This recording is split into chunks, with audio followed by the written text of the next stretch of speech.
Mnangagwa Zanu PF reverses 2017 Coup Purge as Mugabe ally rejoins party. The 22nd of August, 2025, vertical bar by political correspondent. CHINHOII, in a surprising twist of history, President Emerson Mnangagwa's Zanu PF has readmitted Walter Chidhakwa, the former mines minister and close relative of the late President Robert Mugabe, marking what many observers see as a symbolic reversal of the 2017 military coup decisions. The announcement came during a Provincial Coordinating Committee, PCC, meeting in Mashonaland West over the weekend, where Provincial Chairperson Mary M. Liswichikoka confirmed that Chidhakwa's appeal for reinstatement had been granted by the party's headquarters in Harare. From coup casualty to comeback, Chidhakwa was among the key figures purged during the dramatic events of November 2017, when the military intervened in what it termed Operation Restore a Legacy. The coup ousted Robert Mugabe after 37 years in power,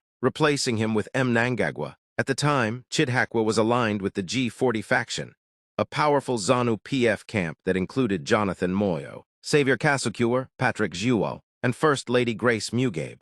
The group was accused of blocking Mnangagwa's succession and sidelining Liberation War veterans, which ultimately triggered the coup. For nearly 8 years, Chidhakwa had disappeared from the political scene, keeping a low profile while his G40 colleagues scattered into exile or retreated from politics. A new era of reconciliation. Speaking at the meeting, YTSccc chairperson Langton Mabhanga welcomed the move as part of Mnangagwa's broader reconciliation drive. Our president speaks of unity and giving second chances. We will be glad to have him back into the party, he said, drawing applause from delegates. Party insiders suggest that Chidhakwa's readmission reflects Mnangagwa's attempt to heal internal rifts ahead of the 2025 Zanu PF National People's Conference in Mutare. It also signals an effort to broaden the party's support base by reaching out to sidelined figures once branded as traitors. However, critics argue the move exposes the contradictions of the 2017 coup, which was justified on grounds of cleansing the party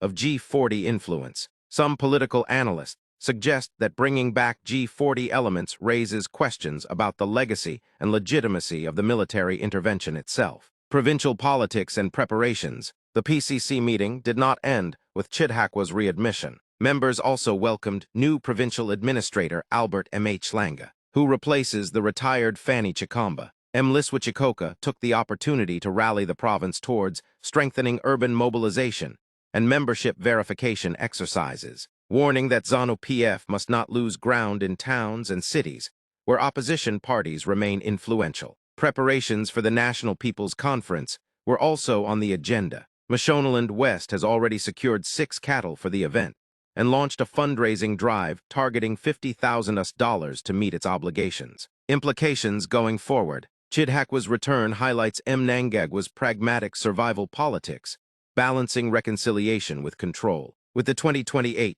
general election not too far on the horizon, analysts believe Mnangagwa is eager to project himself as a unifier, while quietly consolidating power. Yet questions linger. Will other exiled G40 leaders such as Jonathan Moyo or Patrick Juo attempt comebacks? And if so, how will Mnangagwa reconcile that with the justification for the 2017 coup? For now, one thing is clear. The same party that once celebrated Operation Restore Legacy is now quietly undoing its own purge, reshaping the legacy of Zimbabwe's most dramatic political turning point in recent history.